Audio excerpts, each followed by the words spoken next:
वर्ग 8वा विषय इतिहास प्रकरण क्रमांक 9 स्वातंत्र्य लढ्याचे अंतिम पर्व या पाठाचा आपण अभ्यास करणार आहोत। तत्पूर्वी आपण पाठ क्रमांक 9 मध्ये की अनेक मुद्द्यांचा आपण त्या ठिकाणी अभ्यास केलेला आहे की सविनय कायदेभंगाची चळवळ कशी सुरुवात झाली, ज्यामध्ये बाबू गेनूनं बलिदान कशा पद्धतीनं दिलं, अनेक गोलमेज परिषदा भरवण्यात आल्या, त्यानंतर सविनय कायदेभंगाची दुसरी फेरी याचाही आपण मागच्या प्रकरणामध्ये यथासांग अभ्यास विद्यार्थ्यांनो केलेला आहे।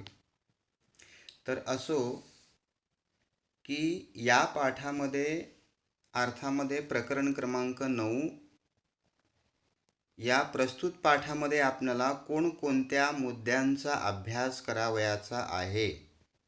त्यामध्ये छोडो भारत आंदोलन आहे, भूमिगत चळवळ, त्याचप्रमाणे आझाद हिंद सेनेचे कार्य, या सगळ्या मुद्द्यांच्या अनुषंगाने आपण या पाठाचा अभ्यास करणार आहोत।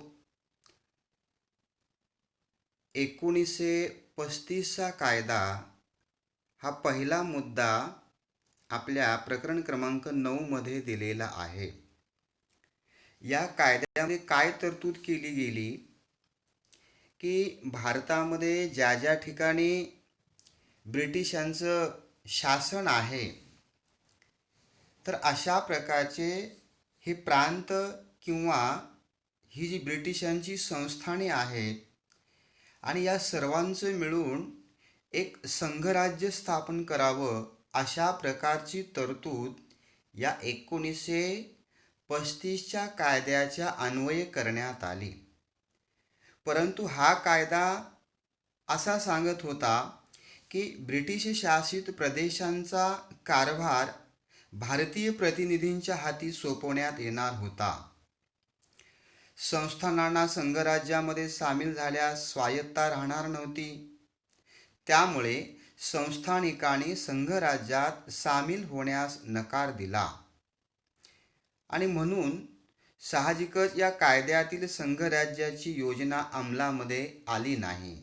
सांगायचं तात्पर्य की ब्रिटिशांनी 1935चा कायदा आणला, परंतु याच्यामध्ये भारतीय संस्थानिकांनी संघराज्यामध्ये सामील होण्यासाठी नकार दिला, कारण त्यांना अशी भीती होती संस्थानिकांना, आपण जर यदाकदाचित याच्यामध्ये सहभागी झालो तर आपल्याला स्वायत्ता राहणार नाही आणि म्हणून या संघराज्यामध्ये सहभागी होण्यासाठी या संस्थानिकांनी सपशेल अशा प्रकारचा नकार या ठिकाणी देण्यात आला।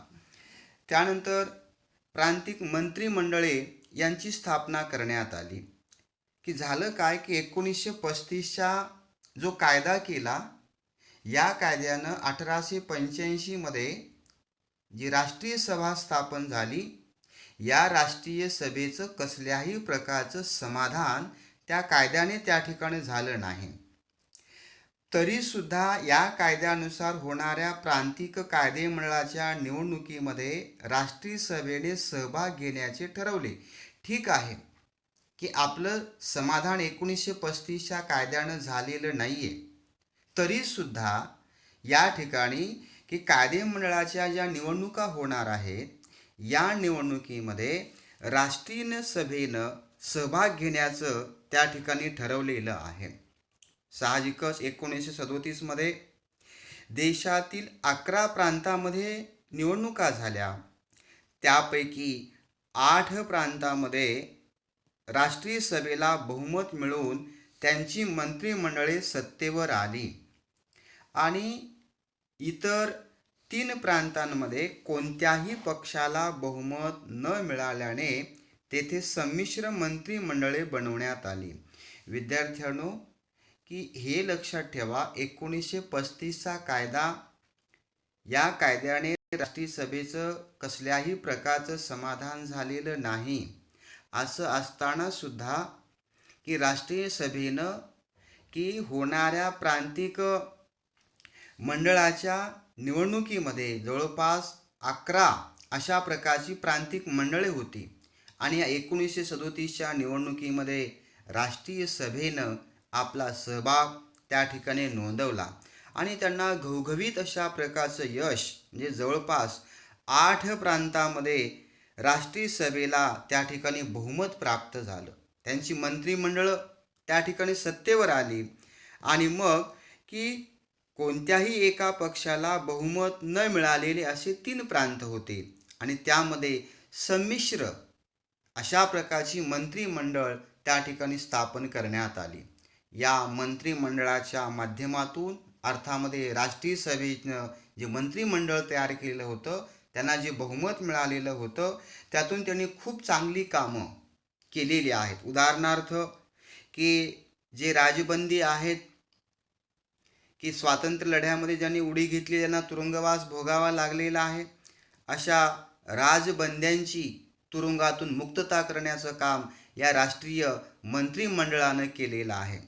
त्याचबरोबर मूलयोगी शिक्षणाची सुरुवात, दलित समाजाच्या सुधारणेसाठी उपाययोजना, दारूबंदी, शेतकऱ्यांसाठी कर्ज निवारण कायदा यासारखी अनेक लोकांच्या उपयोगाला येणारी कामं या राष्ट्रीय सभेच्या मंत्रिमंडळानं केलेली आहेत.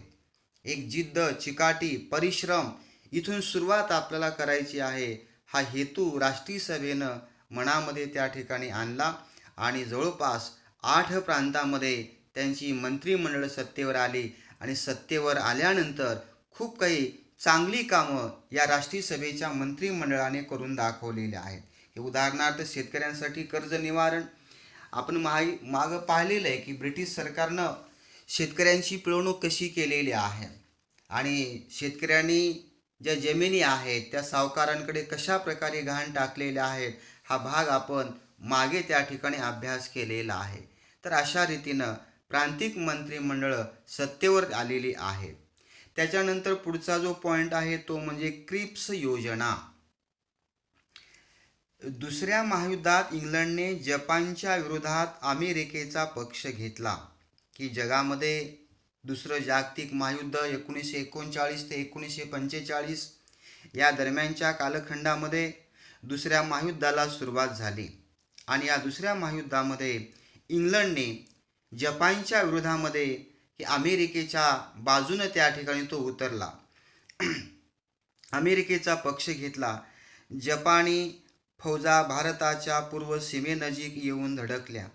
जपानने भारतावर आक्रमण केल्यास त्याला प्रतिकार करण्यासाठी भारतीयांचे सहकार्य मिळवणे इंग्लंडला आवश्यक वाटू लागले आणि मग अशा रीतीनं जर जपाननं भारतावर जर आक्रमण केलं तर या ठिकाणी त्या आक्रमणाला थोपून धरण्यासाठी साहजिकच इंग्लंडला भारताची मदत घ्यावी, भारतीय लोकांनी सहकार्य करावं अशा प्रकारची भूमिका इंग्लंडला वाटू लागली. की भारतीयांचं सहकार्य घेणं हे इंग्लंडसारख्या देशाला आवश्यक वाटू लागलं दुसऱ्या महायुद्धाच्या कालखंडामध्ये. आणि मग नेमका या दरम्यानच्या काळामध्ये इंग्लंडचे प्रधानमंत्री विन्स्टन चर्चिल यांनी स्टॅफर्ड क्रिप्स यांना भारतामध्ये पाठवले आणि मग तत्कालीन जे इंग्लंडचे प्रधानमंत्री होते त्यांनी काय केलं, विन्स्टन चर्चिल यांनी की स्टॅफर्ड क्रिप्स यांना या ठिकाणी भारतीय लोकांचं मत, भारतीय लोक जपानच्या विरोधामध्ये आपल्याला इंग्लंडला सहकार्य करावेत म्हणून एका व्यक्तीची त्या ठिकाणी नेमणूक करण्यात आली. मार्च 1942 मध्ये त्यांनी भारतीयांविषयी एक योजना भारतीयांपुढे मांडली, परंतु या योजनेमुळे कोणत्याही राजकीय पक्षाचे समाधान झाले नाही. बाब अशी होती, विषय असा होता की इंग्लंडला सहकार्य करावं, इंग्लंडला मदत करावी आणि मग अशा रीतीनं ही मदत मिळण्यासाठी एक योजना भारतीयांपुढे मांडण्यात आली, परंतु कसल्याही प्रकारच्या योजनेला हे भारतीय लोक त्या ठिकाणी बळी पडले नाहीत. कुठल्याही एका राजकीय पक्षाचं समाधान त्या योजनेमुळं झालेलं नाही. पूर्ण स्वातंत्र्याच्या मागणीचा स्पष्ट उल्लेख या योजनेत नसल्याने राष्ट्रीय सभेने ती योजना नामंजूर केली. क्रिप्स योजनेत पाकिस्तानच्या निर्मितीचा समावेश नसल्याने मुस्लिम लीगनेही ही योजना फेटाळली. विद्यार्थ्यांनो, लक्षात ठेवा, तर दोन्हीही बाजूने ही क्रिप्स योजना अयशस्वी झालेली आहे. की या क्रिप्स योजनेमध्ये की स्पष्टपणे पूर्ण स्वातंत्र्याच्या मागणीचा या ठिकाणी उल्लेख नव्हता, ही एक बाब. आणि नंबर 2, की पाकिस्तानच्या निर्मितीचा समावेश नसल्याने मुस्लिम लीगसुद्धा ही योजना त्या ठिकाणी मान्य झाली नाही आणि यामुळे क्रिप्स योजना अयशस्वी झाली. क्रिप्स योजना फेटाळली गेली. दुसरे महायुद्ध आणि राष्ट्रीय सभा, तोच मुद्दा आहे की दुसऱ्या महायुद्धामध्ये 1939मध्ये युरोपामध्ये दुसरे महायुद्ध सुरू झाले.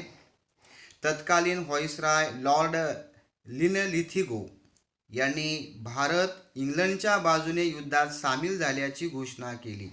पहा की अशा रीतीनं इंग्लंड, जपान हे दुसऱ्या महायुद्धामध्ये गुंतले गेले.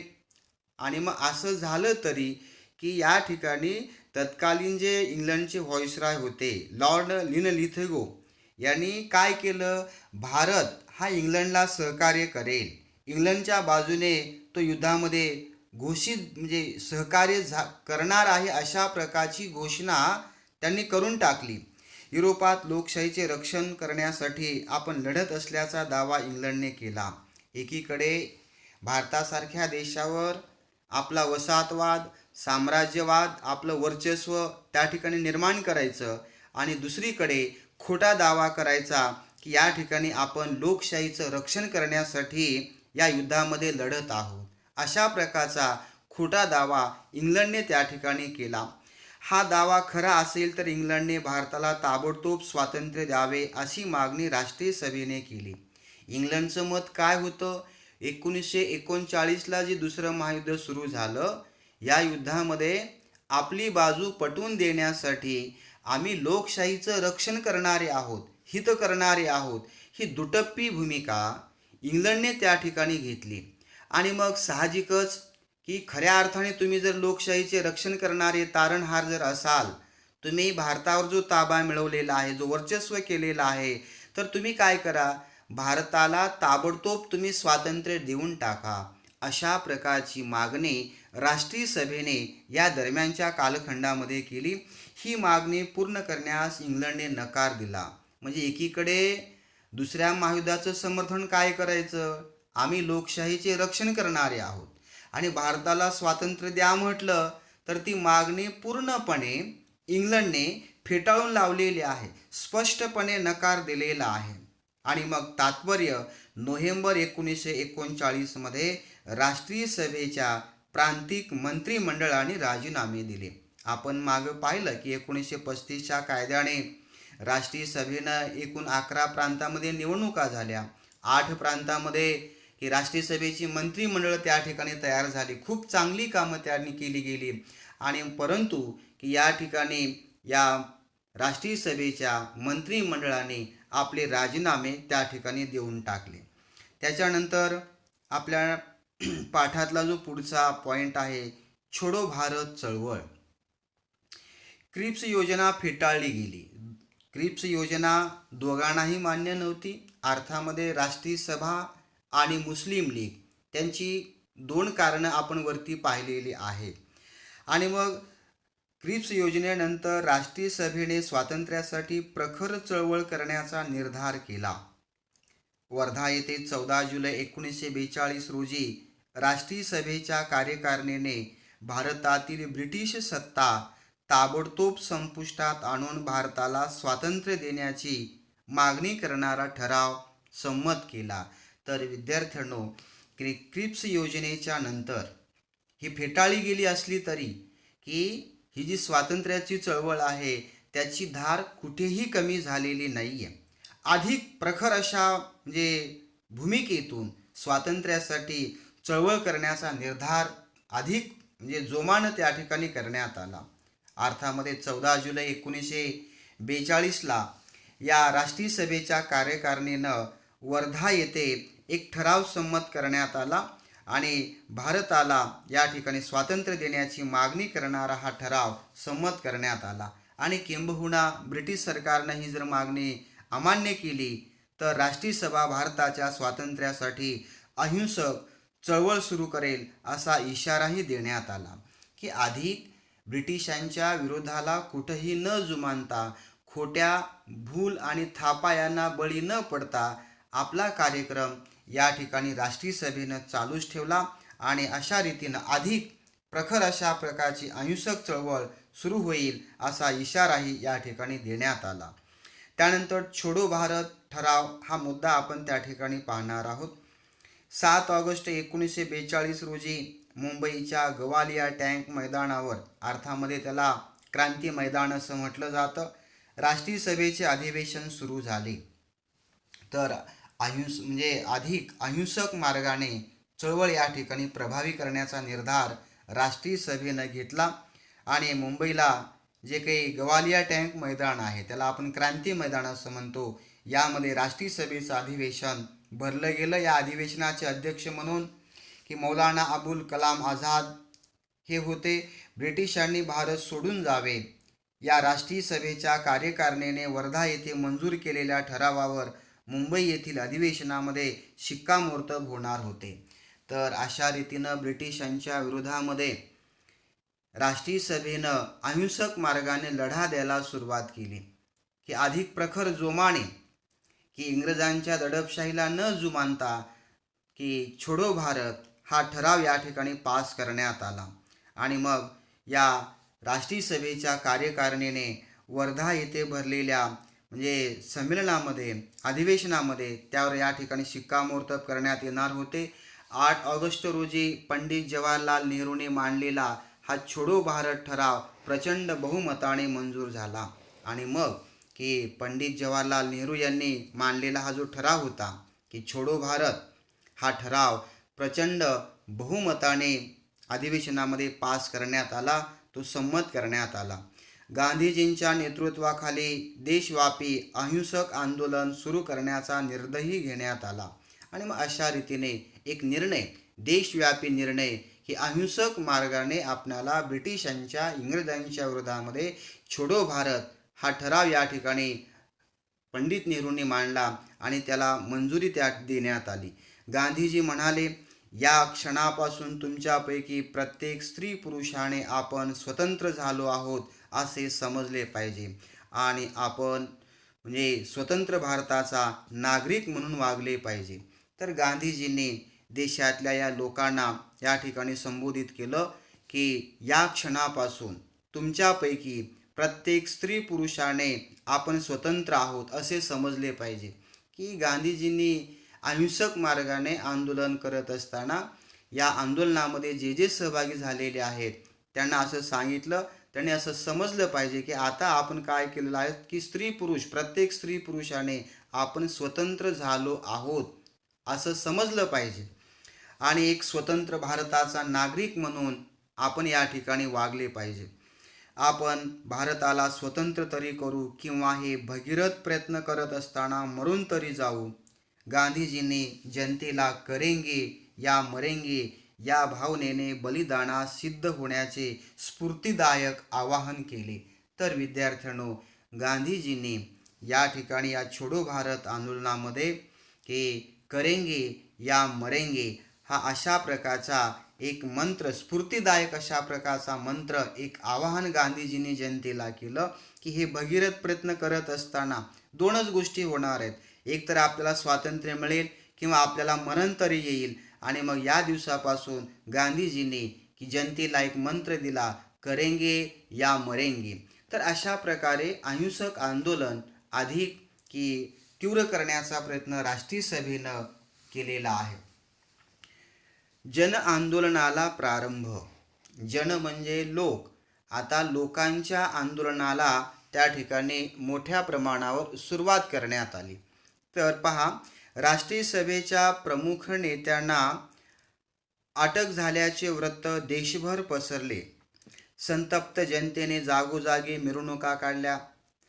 मग याचा परिणाम म्हणून पोलिसांनी जनतेवर लाठी हल्ले आणि गोळीबार केला, तरी लोक घाबरले नाहीत.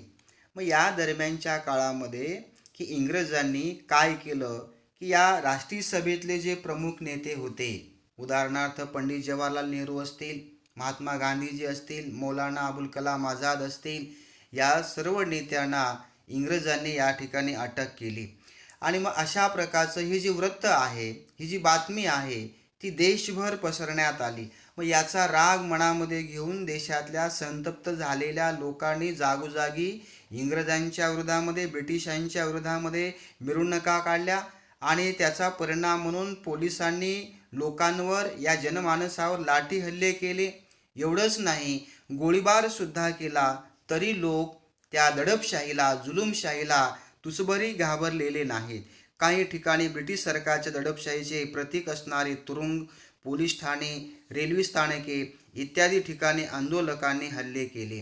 सरकारी कचेऱ्या ताब्यात घेण्याचे प्रयत्न केले. महाराष्ट्रामध्ये चिमूर, आष्टी, यावली, महाड, गारगोटी इत्यादी अनेक गावातून आबालवृद्धांनी नेटाने आणि असीम धैर्याने दिलेले लढे अविस्मरणीय ठरले. तर या मुद्द्यामध्ये आपणाला याची जाणीव होते की ज्या ज्या ठिकाणी ब्रिटिशांनी जुलूम जबरदस्ती केली, गोळीबार केला, लाठी हल्ले केले, लोक त्या ठिकाणी कसल्याही प्रकारे तुसभर सुद्धा त्याचा परिणाम झाला नाही, किंबहुना ते घाबरले नाहीत. आणि मग याचं प्रतीक म्हणून काय झालं की जुलूमशाही, दडपशाहीचं प्रतीक असणारे हे जे तुरुंग आहेत, किंवा ब्रिटिशांचे म्हणजे पोलीस ठाणे आहेत, रेल्वे स्थानक आहेत, तर हे सरकारी कचेऱ्या आहेत, हे ताब्यात घेण्याचे प्रयत्न त्या ठिकाणी झाले. आणि उदाहरणार्थ मग महाराष्ट्रामध्ये चिमूर असेल, आष्टी असेल, यावली असेल, महाड असेल, गारगोटी असेल, तर या गावामधून जे काही लहान आबाल वृद्ध यांनी जो काही लढा दिलेला होता, धैर्याने जे तोंड दिलेलं होतं, त्यांना जो प्रतिकार केलेला होता, हे लढे लक्षामध्ये ठेवण्यासारखे आहेत, अविस्मरणीय म्हणून त्यांची इतिहासामध्ये नोंद घ्यावी लागेल.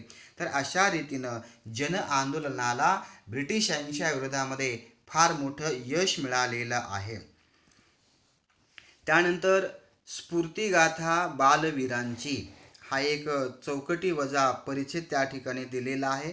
आणि चला जाणून घेऊया, म्हणजे वैयक्तिक सत्याग्रही म्हणून एक 2 चौकटीमध्ये परिच्छेद दिलेले आहेत. पहा, ब्रिटिश सरकार मागण्यांकडे सातत्याने दुर्लक्ष करत असल्यामुळे राष्ट्रीय सभेने युद्धविरोधी प्रचार करण्याचे ठरवले. यासाठी सामुदायिक चळवळ न करता एकेका व्यक्तीने कायदेभंग करावा असा निर्णय घेण्यात आला. यालाच वैयक्तिक सत्याग्रह असे म्हणतात. आचार्य विनोबा भावे हे वैयक्तिक सत्याग्रहाचे पहिले सत्याग्रही होते. त्यांच्यानंतर सुमारे 25,000 सत्याग्रहीने वैयक्तिक सत्याग्रहात भाग घेऊन तुरुंगवास स्वीकारला. तर विद्यार्थ्यांनो, या परिच्छेदामध्ये आपणाला की वैयक्तिक सत्याग्रही म्हणून की आचार्य विनोबा भावे यांचं आपल्याला त्या ठिकाणी नाव सांगावं लागतं. ते पहिले वैयक्तिक सत्याग्रही होते आणि नंतर त्यांच्या या सत्याग्रहामध्ये जवळपास की सुमारे 25,000 सत्याग्रहीने येऊन वैयक्तिक सत्याग्रह करायला सुरुवात केली. त्यानंतर स्फूर्तिगाथा बालवीरांची, यामध्ये स्वातंत्र्य चळवळीमध्ये शाळकरी विद्यार्थ्यांनी सुद्धा योगदान दिलेलं आहे. की असं नाही की केवळ या स्वातंत्र्य लढ्यामध्ये मोठ्या माणसांचंच योगदान होतं, आबाल वृद्ध शाळकरी मुलं यांचंही योगदान आपणाला त्या ठिकाणी स्वातंत्र्य लढ्यामध्ये लाभलेलं आहे. नंदुरबार येथे शाळेतील विद्यार्थ्यांनी शिरीष कुमार यांच्या नेतृत्वाखाली तिरंगी झेंडा घेऊन मिरवणूक काढली. वंदे मातरमच्या घोषणा दिल्या. पोलिसांनी चिडून छोट्या मुलांवरही गोळीबार केला. या गोळीबारात शिरीष कुमार, लालदास, धनसुखलाल, शशीधर, घनश्याम हे शाळकरी विद्यार्थी हुतात्मे झाले. तर या ब्रिटिशांनी लहान मुलांचाही विचार केला नाही. त्यांनी की हातामध्ये तिरंगा झेंडा घेऊन वंदे मातरमच्या घोषणा देत त्यांनी मिरवणूक काढली. आणि याचा राग म्हणून पोलिसांनी या लहान मुलांना सुद्धा सोडलेलं नाहीये. त्यांच्यावर सुद्धा एक अमानुषतेचा कळस म्हणून त्यांच्यावर सुद्धा गोळीबार केला आणि यामध्ये अनेक शाळकरी मुलांना हुतात्मे त्या ठिकाणी आलेला आहे, ज्यामध्ये गोळीबारामध्ये शिरीष कुमार, लालदास, तर हे विद्यार्थी हुतात्मे झाले, त्यांना आपले प्राण त्या ठिकाणी गमवावे लागले. आता विद्यार्थ्यांनो, आपल्याला पुढचा जो पॉईंट आहे तो म्हणजे भूमिगत चळवळ, हा आपल्या पाठातला मुद्दा आहे. झालं काय की 1942च्या अखेरच्या जन आंदोलनाला एक नवे वळण लाभलेलं होतं. या आंदोलनाचे नेतृत्व समाजवादी कार्यकर्त्यांकडे आले, ज्यामध्ये जयप्रकाश नारायण, त्यांच्या सहकारी डॉक्टर राम मनोहर लोहिया, छोटूभाई पुराणिक, तर असे अनेक लोक या भूमिगत चळवळीमध्ये सहभागी झाले आणि या जन आंदोलनाला एक वेगळं वळण त्या ठिकाणी देण्याचं काम या लोकांनी केलेलं आहे. त्यामध्ये अनेक लोकांची नावं आपल्याला सांगता येतील. उदाहरणार्थ अच्युतराव पटवर्धन आहेत, अरुणा असफ अली, युसुफ मेहर अली, सुचेता कृपलानी, एस.एम. जोशी, शिरूभाऊ लिमये, अशा अनेक असंख्य कार्यकर्त्यांचा त्यामध्ये सहभाग लागलेला आहे. मदनलाल बांगडे, उषा मेहता यासारखे अनेक नेते आघाडीवर होते. मग या भूमिगत राहून त्यांनी कोणतं काम केलं की रेल्वे मार्गाची मोडतोड करणे, म्हणजे एकमेकांचा संपर्क लवकर होऊ नये, की रेल्वे मार्गाची मोडतोड करणे, टेलिफोनच्या तारा तोडणे, पूल उद्ध्वस्त करणे इत्यादी मार्गाने आंदोलनकांनी दळणवळण व सरकारी यंत्रणा विस्कळीत केली.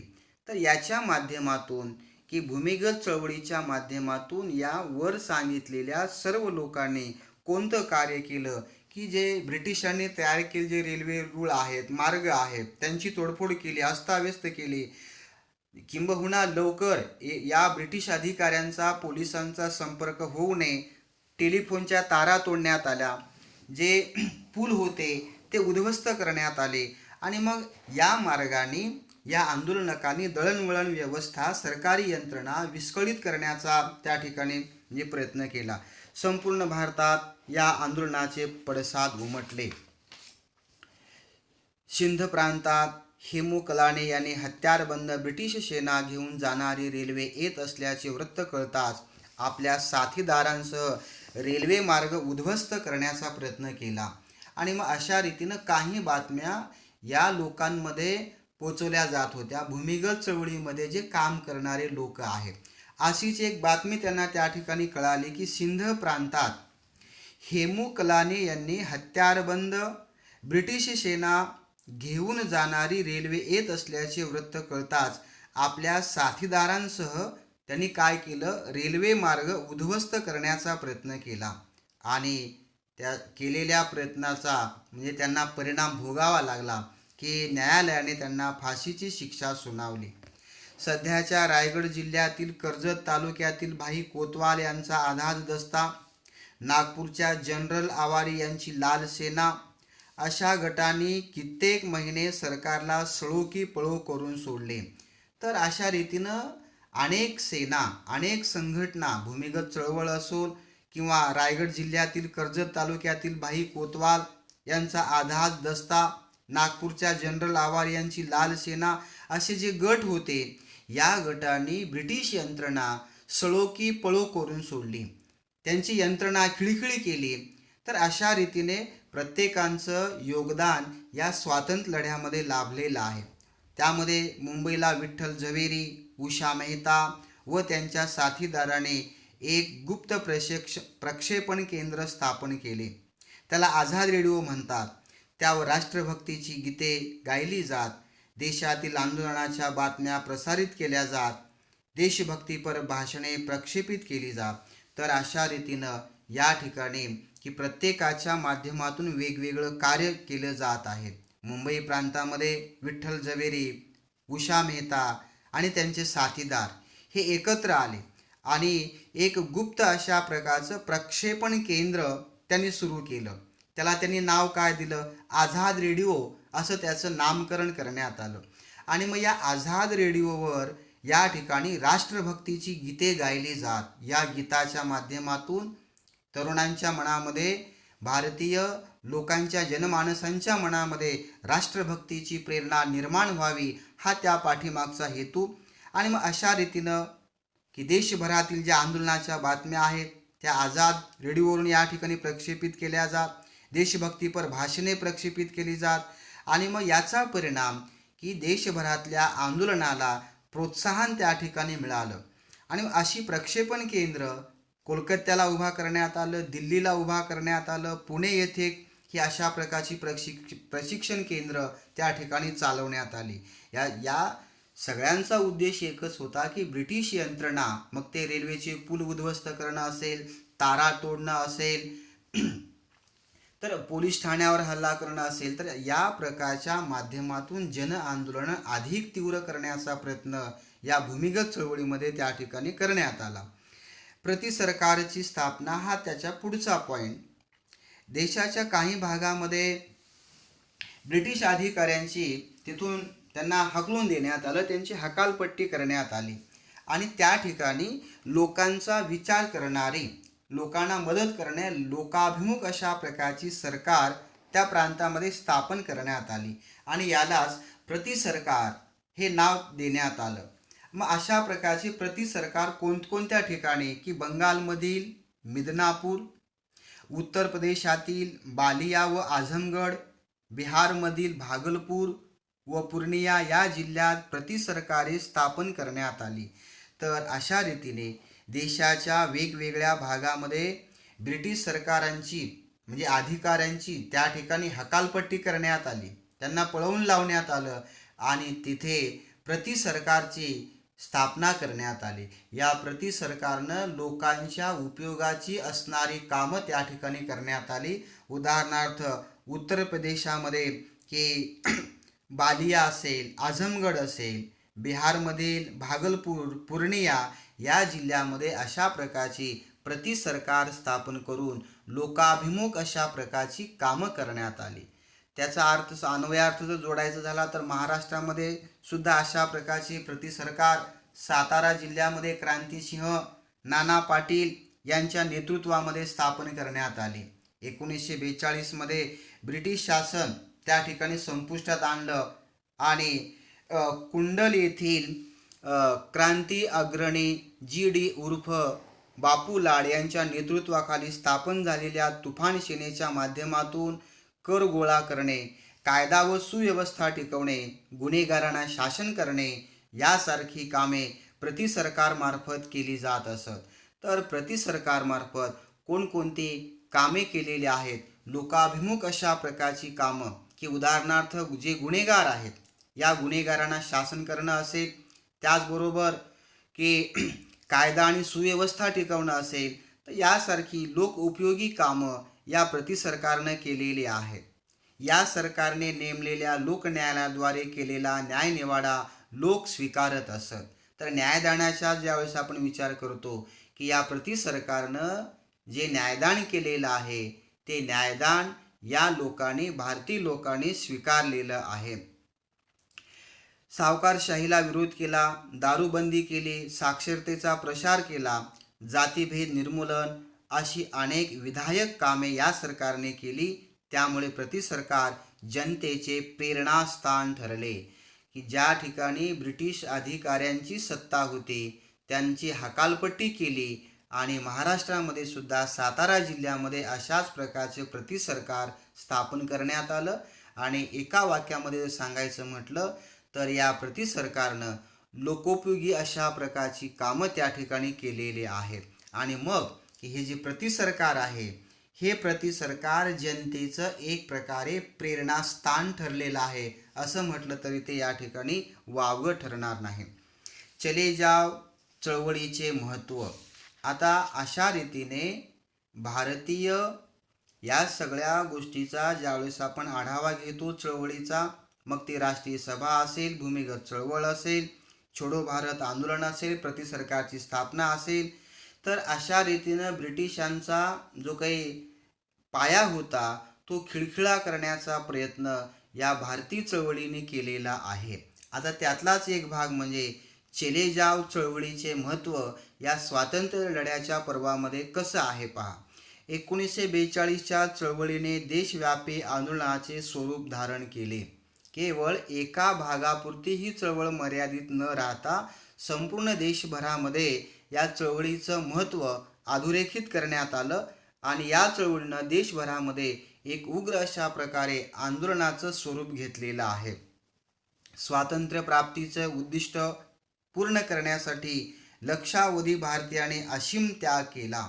तर अशा रीतीने ब्रिटिशांना या देशातून म्हणजे परतावून लावण्यासाठी संपूर्ण देशभरातील लोकांनी यामध्ये आपला सहभाग नोंदवला. लक्षावधी लोकांनी असीम अशा प्रकारचा त्याग केला. ही भावना प्रत्येकाच्या मनामध्ये त्या ठिकाणी निर्माण झाली. अनेकांनी आत्मबलिदान केले.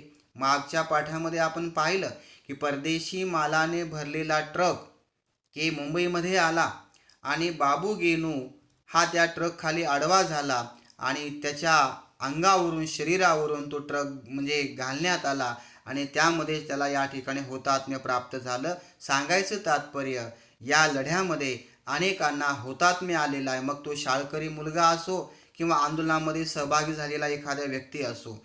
आंदोलकांची संख्याच इतकी मोठ्या प्रमाणावर होती की त्यांना तुरुंगामध्ये डांबून ठेवायचं असेल तर तुरुंगसुद्धा ब्रिटिशांना इंग्रजांना अपुरे पडू लागलेले आहे. साने गुरुजी, राष्ट्रसंत तुकडोजी महाराज इत्यादींच्या राष्ट्रभक्तीपर गीताने आंदोलकांचा उत्साह वाढवलेला आहे. तर संपूर्ण देशभरामध्ये चले जाव चळवळीचं महत्त्व त्या ठिकाणी अधोरेखित करण्यात आलं. लक्षावधी लोक या आंदोलनामध्ये सहभागी झाले आणि मग ज्याच्यामध्ये राष्ट्रसंत तुकडोजी महाराज त्याचबरोबर साने गुरुजी यांच्या राष्ट्रभक्तीपर गीताने अधिकच त्या ठिकाणी भर घालण्यात आली. आंदोलकांचा उत्साह त्या ठिकाणी शिगेला पोचला. या राष्ट्रव्यापी आंदोलनाला ऑगस्ट क्रांती असेही म्हटले जाते. 1942च्या चळवळीचं महत्त्व अधोरेखित करत असताना या राष्ट्रव्यापी या देशव्यापी आंदोलनाला ऑगस्ट क्रांती याही नावानं संबोधलेलं आहे. त्यानंतर आझाद हिंद सेना हा मुद्दा आपल्याला त्या ठिकाणी घ्यावयाचा आहे. भारताच्या स्वातंत्र्य प्राप्तीसाठी अनेक लोकांनी आपण मागं पाहिलं की हुतात्म्य दिलेलं आहे. गांधीजींच्या छोडो भारत आंदोलनाला त्या ठिकाणी सुरुवात झालेली आहे. गांधीजींनी संपूर्ण देशाला या दिवसापासून प्रत्येक माणसाने व्यक्तीने आपण स्वतंत्र आहोत असे समजले पाहिजे. त्याचबरोबर करेंगे या मरेंगे हा मंत्र त्यांनी जनतेला दिला आणि मग ब्रिटिश सरकारला या संपूर्ण लोकांना डांबून ठेवण्यासाठी तुरुंगसुद्धा अपुरे पडू लागलेले आहेत. तर अशा रीतीनं भारताच्या स्वातंत्र्य प्राप्तीसाठी अनेक लोकांचं योगदान आहे. त्यामध्ये नेताजी सुभाषचंद्र बोस यांनी अभूतपूर्व अशा प्रकारचा या स्वातंत्र्य प्राप्तीसाठी प्रयत्न केलेला आहे. भारताच्या पूर्व सीमेवर हजारो भारतीय सैनिक ब्रिटिशांच्या विरोधामध्ये युद्ध करण्यास उभे राहिले. हे सारे सैनिक आझाद हिंद सेनेचे होते. त्यांचे नेते होते नेताजी सुभाषचंद्र बोस. तर अशा रीतीनं नेताजी सुभाषचंद्र बोस यांचा आता आपल्याला त्या ठिकाणी अभ्यास करायचा आहे. तर ब्रिटिशांच्या विरोधामध्ये भारताच्या पूर्व सीमेवर जे हजारो सैनिक होते आणि या सैनिकांचे जे नेते आहेत ते म्हणजे नेताजी सुभाषचंद्र बोस. आता त्यांचा परिचय आपल्याला त्या ठिकाणी करून दिले. त्यांचं महत्त्व या स्वातंत्र्य लढ्यामध्ये कसं आहे पहा. हे सुभाषचंद्र बोस हे राष्ट्रीय सभेचे महत्त्वपूर्ण नेते होते. त्यांनी 2 वेळा राष्ट्रीय सभेचे अध्यक्षस्थान भूषविले. इंग्लंड दुसऱ्या महायुद्धात गुंतले असल्याचा फायदा घेऊन भारतात आंदोलन तीव्र करावे, त्यासाठी इंग्रजांच्या शत्रूचीही मदत घ्यावी असे सुभाष बाबूंचे मत होते. ही स्वातंत्र्य प्राप्ती करत असताना गांधीजींचं योगदान आहे. पंडित जवाहरलाल नेहरू असतील, राष्ट्रसंत तुकडोजी महाराज असतील, क्रांतिसिंह नाना पाटील असतील, अरुणा असफ अली असतील, अच्युतराव पटवर्धन असतील, या सगळ्यांचं योगदान आहे. परंतु नेताजी सुभाषचंद्र बोस यांचं असं मत होतं की त्यांनी म्हणजे 2 वेळा राष्ट्रीय सभेचं अध्यक्षस्थान भूषवलेलं आहे. त्याचबरोबर की त्यांचं असं मत होतं की इंग्लंड दुसऱ्या महायुद्धामध्ये गुंतलेला आहे आणि नेमक्या आपण या संधीचा फायदा घेऊन की भारतामध्ये ब्रिटिशांच्या विरोधामध्ये जे आंदोलन आहे ते अधिक तीव्र करावे आणि मग हे आंदोलन तीव्र करत असताना यदाकदाचित इंग्लंडचे जे शत्रू आहेत या शत्रूचीही आपण मदत घ्यावी. म्हणजे शत्रूचा शत्रू हा आपला मित्र असतो. या नीतीप्रमाणे नेताजी सुभाषचंद्र बोस यांचं मत होतं की इंग्लंड या पूर्व सीमेवर गुंतलेला आहे, दुसऱ्या महायुद्धामध्ये गुंतलेला आहे. ही संधी आपल्यासाठी नामी चालून आलेली आहे, त्याचा आपण फायदा घेतला पाहिजे. इंग्रजांचे जे शत्रू राष्ट्र आहेत त्यांना सुद्धा आपल्याकडे मदतीचा हात त्या ठिकाणी मागितला पाहिजे, त्यांची मदत घेतली पाहिजे, अशा प्रकारचा एक विचार नेताजींचा त्या ठिकाणी होता. परंतु झालं काय की या विचाराबाबत राष्ट्रीय सभेच्या ज्येष्ठ नेत्यांशी त्यांचे मतभेद झाले. की सगळ्या विचार एकच आहे, की मतभेद झाले म्हणून यांची काही वेगवेगळी विचारसरणी, वेगळं ध्येय नाही. ध्येय एकच आहे की भारताला इंग्रजांच्या तावडीतून मुक्त करणे, भारताला स्वातंत्र्य प्राप्ती करून देणे, मिळवून देणे. परिणामी सुभाषबाबूंनी अध्यक्षपदाचा राजीनामा दिला.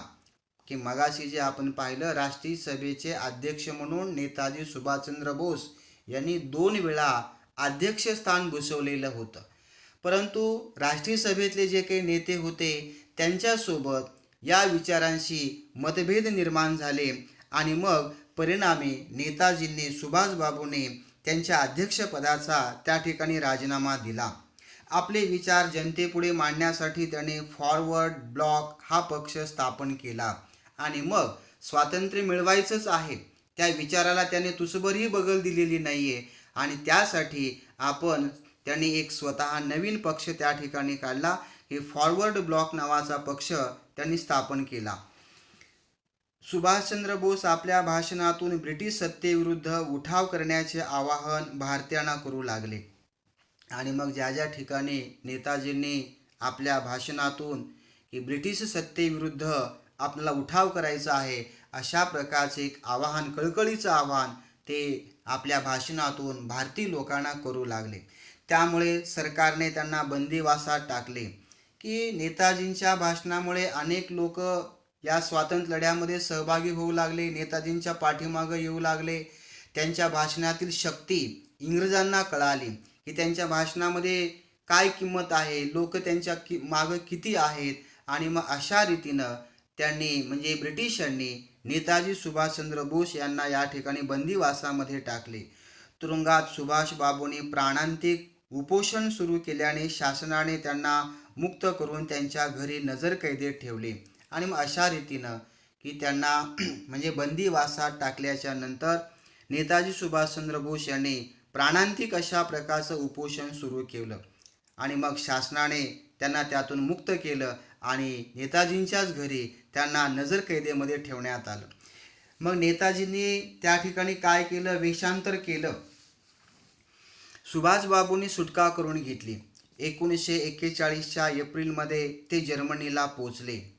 तेथे त्यांनी फ्री इंडिया सेंटर स्थापन केले. की अशा रीतीनं स्वातंत्र्य लढ्यामध्ये सहभाग घेत असताना नजरकैदेतून वेषांतर केलं.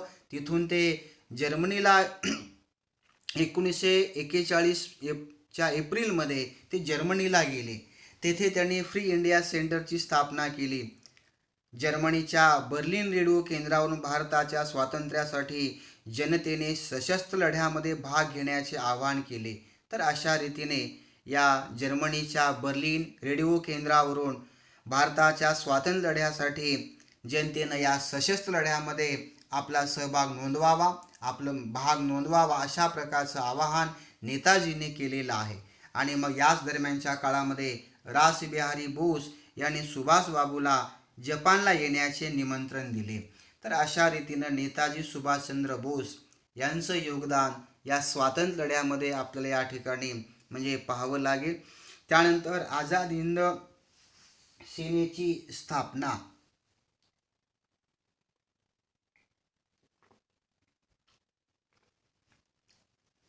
आझाद हिंद सेनेची स्थापना रासबिहारी बोस 1915 पासून जपानमध्ये राहत होते. की जपानला येण्याची विनंती नेताजी सुभाषचंद्र बोस यांना रासबिहारी बोस यांनी केली. ते 1915 पासून जपानमध्येच राहत होते.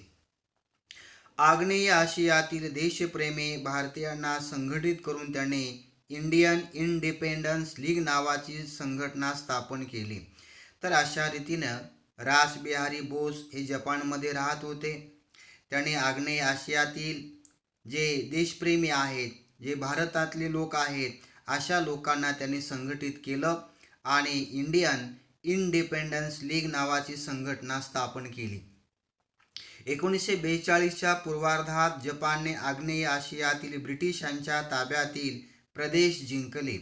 आणि मग या दरम्यानच्या काळामध्ये की जपाननं काय केलं की 1942च्या पूर्वार्धामध्ये ब्रिटिशांच्या ताब्यामध्ये असणारे जे काही प्रदेश आहेत ते जपाननं त्या ठिकाणी जिंकून घेतले.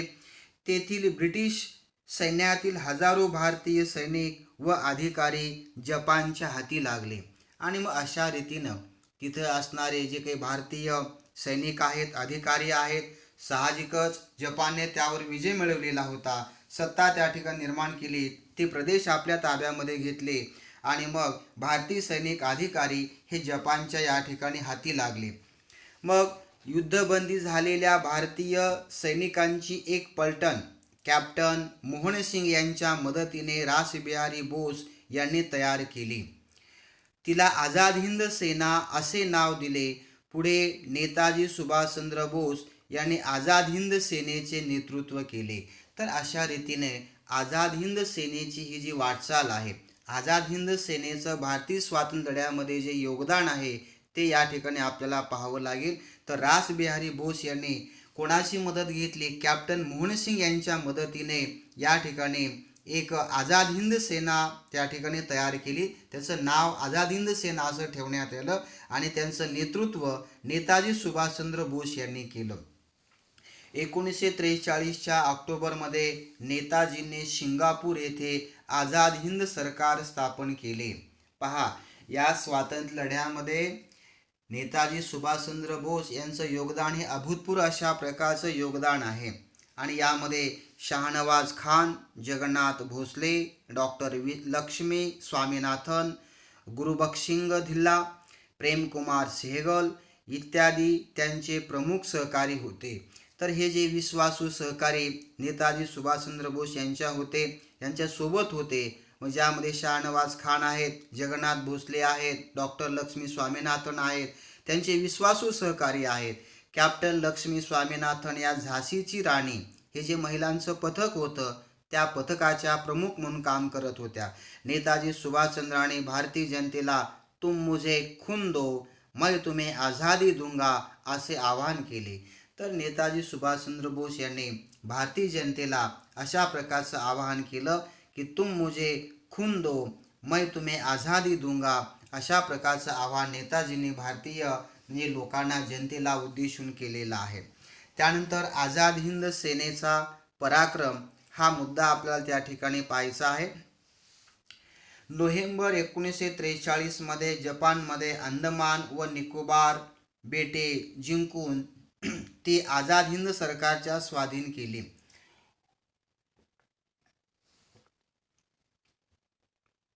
जपानने काय केलं की 1943च्या मध्ये म्हणजे नोव्हेंबर 1943 मध्ये ही जी अंदमान आणि निकोबार ही जी बेटं होती ती जिंकून घेतली आणि ती आझाद हिंद सरकारच्या स्वाधीन केली.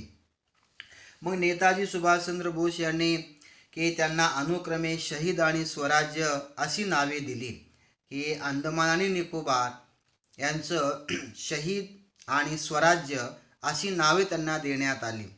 1944 मध्ये आझाद हिंद सेनेने म्यानमारमधील आराकानचा प्रदेश मिळविला. तर या स्वातंत्र्य लढ्याचं योगदान पाहत असताना आझाद हिंद सेनेचं कार्य हे खूप मोठं आहे. आणि मग 1944 मध्ये आझाद हिंद सेनेने म्यानमारमधील आराकानचा प्रदेश मिळवला. त्याचबरोबर आसामच्या पूर्व सीमेवरील ठाणे जिंकली. आसामच्या पूर्व सीमेवर असणारी जी ठाणी आहेत ती जिंकण्यात आली. याच काळात आझाद हिंद सेनेला जपानकडून मिळणारी मदत बंद झाल्याने इम्फाळची मोहीम अर्धवट राहिली. ही इम्फाळसुद्धा ताब्यामध्ये घेण्याचा जो प्रयत्न होता तो मात्र अर्धवट राहिला, कारण जपानकडून मिळणारी जी रसद होती, जी मदत होती ती पूर्णपणे बंद झालेली होती. असं जरी असलं तरी मात्र प्रतिकूल परिस्थितीतही आझाद हिंद सेनेचे सैनिक नेटाने लढत राहिले. की मदत मिळत नाही म्हणून त्यांनी या ठिकाणी पूर्णविराम घेतलेला नाही, ते अयशस्वी ठरलेले नाहीत. तर आपले जे प्रयत्न आहेत ते नेटाने त्यांनी आझाद हिंद सेनेने चालूच ठेवलेले आहेत. परंतु याच काळात जपानने शरणागती पत्करली. 18 ऑगस्ट 1945 रोजी विमान अपघातात नेताजी सुभाषचंद्र बोस यांचे निधन झाले. या पार्श्वभूमीवर आझाद हिंद सेनेला शस्त्रे खाली ठेवावी लागली आणि मग अशा रीतीनं जपानने शरणागती पत्करल्याच्या नंतर 18 ऑगस्ट 1945 रोजी विमान अपघातामध्ये नेताजी सुभाषचंद्र बोस यांचे निधन झाले. आणि मग अशा रीतीनं या परिस्थितीमध्ये या पार्श्वभूमीवर आझाद हिंद सेनेला शस्त्रे खाली ठेवावी लागली. अशा रीतीने आझाद हिंद सेनेच्या लढ्याचे रोमहर्षक पर्व संपले. तर आपण आझाद हिंद सेनेपासून ते नेताजी सुभाषचंद्र बोस म्हणजे 18 ऑगस्ट 1945 मध्ये विमान अपघात झाला आणि अपघातामध्ये नेताजी सुभाषचंद्र बोस यांचं निधन झालं. तर या दरम्यानच्या काळामध्ये आझाद हिंद सेनेनं खूप मोठं कार्य भारतीय स्वातंत्र्यामध्ये केलेलं आहे. त्यांच्यानंतर पुढे आझाद हिंद सेनेच्या अधिकाऱ्यावर ब्रिटिश सरकारने राजद्रोहाचा आरोप ठेवला. जे कोणी या ठिकाणी अधिकारी होते, सहकारी होते, अनेक लोकांनी म्हणजे विश्वासू सहकारी नेताजी सुभाषचंद्र बोस यांच्यासोबत होते. तर अशा अधिकाऱ्यावर ब्रिटिश सरकारनं राजद्रोहाचा आरोप केला.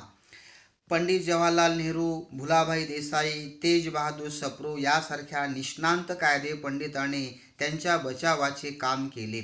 तर एकीकडे त्यांना म्हणजे बचाव मिळावा, त्यांची सुटका व्हावी म्हणून त्यासाठी की पंडित जवाहरलाल नेहरू, भुलाभाई देसाई, तेज बहादूर सप्रू यासारख्या निष्णात म्हणजे कायदेतज्ञ लोकांनी, अभ्यास असणाऱ्या व्यक्तींनी त्यांची बाजू लढवण्याचं काम त्या ठिकाणी केलं. त्या अधिकाऱ्यांचा म्हणजे नेताजी सुभाषचंद्र बोस यांच्या पाठीमागं जे अधिकारी पकडले गेले, ज्यांच्यावर राजद्रोहाचा आरोप ठेवला गेला, तर त्यांच्या बाजूनं की बाजू मांडण्यासाठी म्हणजे पंडित जवाहरलाल नेहरू सारखे म्हणजे मोठे नेते, कायदे पंडित, कायदेतज्ञ हे समोर आले. मात्र लष्करी न्यायालयाने या अधिकाऱ्यांना दोषी ठरवून जन्मठेपेची शिक्षा सुनावली. तर अशा रीतीनं बचाव करत असताना सुद्धा न्यायालयाने, कारण पूर्णतः की हे जे अधिकारी आहेत त्यांच्यावर राजद्रोहाचा आरोप ठेवला त्याला आणि जन्मठेपेची शिक्षा त्यांना सुनावण्यात आली. त्यामुळे भारतीय जनतेमध्ये ब्रिटिश शासनाविरुद्ध प्रखर असंतोष निर्माण झाला. म्हणजे याच्यामध्ये अधिकची भर म्हणून की या भारतीय लोकांच्या मनामध्ये इंग्रजांविषयी किंवा ब्रिटिशांविषयी ही तीव्र असंतोषाची लाट, तीव्र भावना, तीव्र पडसाद ब्रिटिशांच्या विरोधामध्ये त्या ठिकाणी उमटण्यात आले. मग अधिक लढा प्रखर करण्यात आला. ब्रिटिशांविरुद्ध असंतोष निर्माण झाला. अखेरीस लष्करी न्यायालयाने दिलेल्या शिक्षा सरकारला रद्द कराव्या लागल्या. तर अशा रीतीने नेताजी सुभाषचंद्र बोस यांचं विमान अपघातामध्ये निधन झालं. त्यांचे जे सहकारी होते त्यांच्यावर राजद्रोहाचा आरोप ठेवण्यात आला. पंडित जवाहरलाल नेहरू असतील, त्याचबरोबर तेज बहादूर सप्रू असतील, यासारख्या निष्णात कायदे पंडितांनी त्यांची बाजू लढवण्याचा प्रयत्न केला, त्यांना सोडवण्याचा प्रयत्न केला, परंतु न्यायालयाने त्यांना जन्मठेपेची शिक्षा सुनावली. आणि मग ही बातमी जनतेला या ठिकाणी आवडली नाही. म्हणजे आवडली नाही याचा अर्थ की देशभर संतापाची लाट त्या ठिकाणी उसळली आणि मग की ब्रिटिश सरकारला दिलेल्या शिक्षा त्या ठिकाणी रद्द कराव्या लागल्या. त्याच्यानंतर पुढचा जो पॉईंट आहे तो म्हणजे भारतीय नौदल व विमान दलातील उठाव. आपल्या या प्रस्तुत पाठातला शेवटचा जो मुद्दा आहे की पाठ क्रमांक 9 यामध्ये स्वातंत्र्य लढ्याचे अंतिम पर्वातला हा शेवटचा मुद्दा की ज्यामध्ये भारतीय नौदल आणि विमान दलामध्ये सुद्धा मोठे उठाव झाले. या उठावामध्ये अनेक लोकांनी, नौदलामध्ये काम करणाऱ्या अधिकाऱ्यांनी आपला सहभाग नोंदवलेला आहे. पहा, आझाद हिंद सेनेच्या प्रेरणेतून नौसैनिकांमध्ये व वायुसैनिकांमध्ये ब्रिटिश सत्तेविरुद्ध असंतोष निर्माण झाला. की आझाद हिंद सेनेचं कार्य, आझाद हिंद सेनेच्या माध्यमातून, त्यांच्या प्रेरणेतून जे नौसैनिक होते किंवा जे वायुसैनिक होते यांच्या मनामध्ये ब्रिटिश सत्तेविरुद्ध असंतोष निर्माण झाला. त्याचा उद्रेक 18 फेब्रुवारी 1946 रोजी मुंबई येथील तलवार या ब्रिटिश युद्धनौकेवर झाला. तर अशा रीतीने भारतीय नौदल असेल किंवा विमानदल असेल, याच्यामध्ये काम करणारे जे नौसैनिक आहेत, यांच्यामध्ये मनामध्ये ब्रिटिशांविरुद्ध असंतोषाची तीव्र अशा प्रकारची भावना निर्माण झाली. आणि साहजिकच 18 फेब्रुवारी 1946मध्ये मुंबई येथील तलवार ही जी ब्रिटिशांची युद्धनौका होती, या युद्धनौकेवर त्याचा उद्रेक झाला. त्या युद्धनौकेचं नाव तलवार असं आहे. या सैनिकांनी युद्धनौकेवर तिरंगी ध्वज फडकावला, ब्रिटिश सत्तेविरुद्ध घोषणा दिल्या आणि तलवार नावाच्या या युद्धनौकेवर तिरंगी ध्वज फडकावण्यात आला. ब्रिटिशांच्या सत्तेविरुद्ध घोषणा देण्यात आल्या. सत्तेविरुद्ध घोषणा देण्यात आला. ब्रिटिश सरकारने लष्कर पाठवून नौसैनिकावर गोळीबार केला आणि या नौसैनिकांवर तलवार नावाच्या या युद्धनौकेवर त्यांनी उठाव केला. आणि मग ब्रिटिश सरकारनं दडपशाहीचं धोरण त्या ठिकाणी स्वीकारलं आणि त्यांच्यावर सुद्धा गोळीबार केला.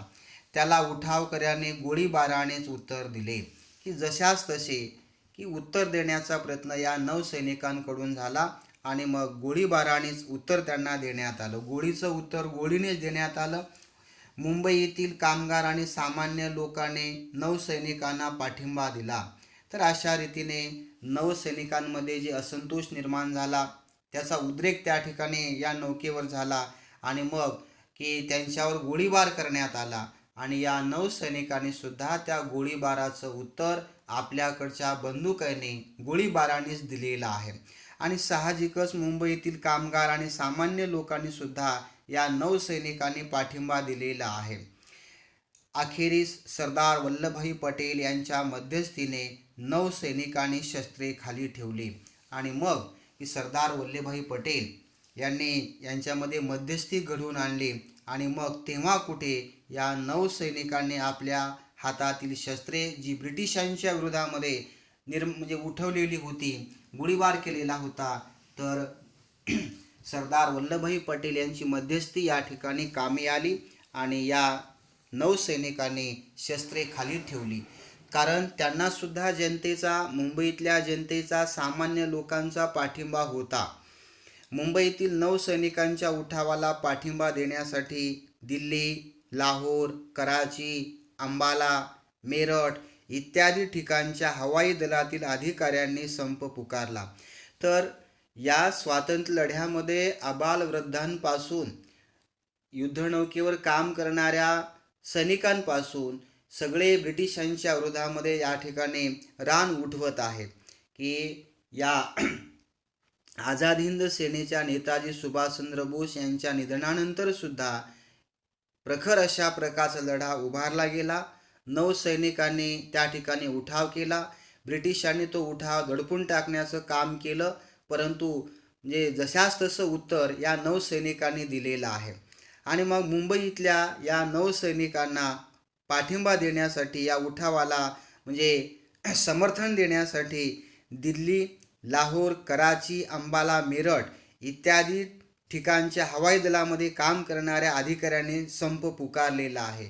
त्यांच्या सहभागामध्ये आम्ही सहभागी आहोत, संपाला पाठिंबा आहे, अशा प्रकारे या लोकांनी सुद्धा मुंबईतल्या लोकांना पाठिंबा, नौसैनिकांना पाठिंबा दिलेला आहे. हे उठाव राज्यकर्त्यांविरोधी असंतोषाची भावना शिगेला पोचल्याचे निदर्शक होते. तर या उठावाचं कारण काय होतं? तर हे जे ब्रिटिश राज्यकर्ते होते, या ब्रिटिश राज्यकर्त्यांना विरोध करण्यासाठी या भारतीय लोकांच्या, या नौसैनिकांच्या अधिकाऱ्यांच्या मनामध्ये एक असंतोषाची भावना शिगेला पोचल्याचं ते एक निदर्शक होते. तर अशा रीतीनं केवळ मुंबईच नाही आहे, तर त्यामध्ये दिल्लीमध्ये आहे, लाहोरमध्ये आहे, कराचीमध्ये आहे, मेरठमध्ये आहे. तर अशा प्रकारचे उठाव या ठिकाणी होऊ लागले आणि हे उठाव ब्रिटिशांच्या राज्यकर्त्यांच्या विरोधामध्ये आहेत. त्यांचा असंतोष शिगेला पोचल्याचं ते एक द्योतक त्या ठिकाणी मानलेलं होतं. अशा प्रकारे 1942 ते 1946 या काळात भारतातील ब्रिटिश सत्तेचा पाया खिळखिळा झाला. तर या कालखंडामध्ये म्हणजे 1942 ते 1946 या दरम्यानच्या काळामध्ये ब्रिटिश सत्तेचा हा जो पाया होता तो या ठिकाणी खिळखिळा झाला. भारतीय स्वातंत्र्य लढ्याचं जे जन आंदोलन आहे ते अधिक तीव्र होऊ लागलं. याची पोचपावती इंग्रजांना, ब्रिटिशांना या लोकांना डांबून ठेवण्यासाठी तुरुंगसुद्धा अपुरे पडू लागले. गांधीजींनी असा जनतेला मंत्र दिला की प्रत्येकजण या दिवसापासून स्वतंत्र आहोत, करेंगे या मरेंगे, अशा प्रकारचा मंत्र गांधीजींनी दिला. आणि मग या दरम्यानच्या काळामध्ये अनेक आंदोलनं झाली. चले जाव आंदोलन असेल, छोडो भारत आंदोलन असेल, भूमिगत चळवळ असेल. या चळवळीमुळे आणि नेताजी सुभाषचंद्र बोस यांच्या आझाद हिंद सेनेच्या कार्यामुळं ब्रिटिश सत्तेचा हा जो पाया होता तो खिळखिळा झाला.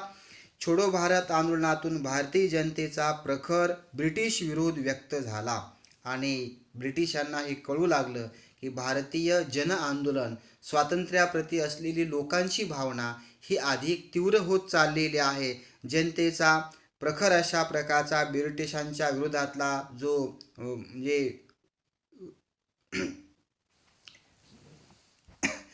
जो विरोध होता तो या ठिकाणी व्यक्त झाला. लष्कर, नौदल, विमानदल हे ब्रिटिश सत्तेचे आधारस्तंभ होते. ब्रिटिश सत्तेचे आधारस्तंभ म्हणून या नौदलाकडे, लष्कराकडे पाहिलं जात होतं आणि त्यांच्यामध्ये सुद्धा असंतोषाची भावना निर्माण झाली. तेही आता ब्रिटिश विरोधी बनू लागले. या सर्व घटनांमुळे भारतावरील आपली सत्ता फार काळ टिकवता येणार नाही याची जाणीव ब्रिटिश राज्यकर्त्यांना झाली. तर ब्रिटिश राज्यकर्त्यांना याची जाणीव का झाली? कारण त्यांचे जे मुख्य अशा प्रकारचे आधारस्तंभ होते तेच आधारस्तंभ आता ब्रिटिशांच्या विरोधामध्ये त्या ठिकाणी उभे राहू लागले. आणि मग अशा रीतीनं ब्रिटिशांना कळालं की आता आपणाला भारतावर जास्त काळ आपली सत्ता त्या ठिकाणी टिकवता येणार नाही याची जाणीव ब्रिटिश अधिकाऱ्यांना आणि राज्यकर्त्यांना झाली. तर अशा रीतीने भारतीय स्वातंत्र्य लढा हा अधिक उग्र म्हणजे अधिक तीव्र करण्याचं काम या 1942 ते 1946 या कालखंडामध्ये झालेलं आहे. म्हणूनच आपण प्रकरण क्रमांक 9 मध्ये स्वातंत्र्य लढ्याचे अंतिम पर्व हा पाठ अभ्यासत असताना 1935 या कायद्यापासून आपण सुरुवात केली, ज्यामध्ये प्रांतिक मंत्रिमंडळाचं खूप चांगलं काम हा पाठ आपला या ठिकाणी संपतो. परंतु पाठातले जे मुख्य मुद्दे आहेत, ज्यामध्ये 1935चा कायदा आहे, त्यामध्ये ही 1935चा कायदा त्या ठिकाणी पास करण्यात आला की अनेक लोकांनी, संस्थानिकांनी त्याला या ठिकाणी नकार दिला. प्रांतिक मंत्रिमंडळाने खूप चांगली कामं या ठिकाणी केलेली आहेत. क्रिप्स योजना फेटाळली गेली की ज्याला राष्ट्रीय सभेनं विरोध केला आणि मुस्लिम लीगने सुद्धा विरोध केलेला आहे. दुसरे महायुद्ध आणि राष्ट्रीय सभा 1939ला दुसरे महायुद्ध त्या ठिकाणी सुरू झाले. त्याचबरोबर वर्धा येथे 14 जुलै 1942ला राष्ट्रीय सभेमध्ये एक ठराव संमत करण्यात आला. त्यानंतर छोडो भारत आंदोलन त्या ठिकाणी निर्माण करण्यात आलं 7 ऑगस्ट 1942ला. आणि मग अशा रीतीनं जन आंदोलनाला प्रारंभ होत असताना ब्रिटिशांना तुरुंगसुद्धा त्या ठिकाणी अपुरे पडू लागले. भूमिगत चळवळ आहे, त्यांचंही योगदान आहे. प्रतिसरकारची स्थापना करण्यात आली, ज्यामध्ये महाराष्ट्रातील सातारा जिल्ह्यातील क्रांतिसेन नाना पाटील यांचं सरकार हे लोकाभिमुख अशा प्रकारचं सरकार बनलं. चले जाव चळवळीचे महत्त्व त्या ठिकाणी अधोरेखित करण्यात आले, ज्यामध्ये साने गुरुजी, राष्ट्रसंत तुकडोजी महाराज यांच्या राष्ट्रभक्तीपर गीताने की लोकांच्या मनामध्ये जन आंदोलनाची प्रेरणा त्या ठिकाणी निर्माण झाली आणि की आझाद हिंद सेनेनं खूप मोठं कार्य या स्वातंत्र्य लढ्यामध्ये केलेलं आहे. तर अशा रीतीनं विद्यार्थ्यांनो, आपला पाठ क्रमांक 9 स्वातंत्र्य लढ्याचे अंतिम पर्व हा पाठ त्या ठिकाणी संपलेला आहे. पुढच्या पाठामध्ये आपण सशस्त्र क्रांतिकारी चळवळ याचा विचार करणार आहोत. ठीक.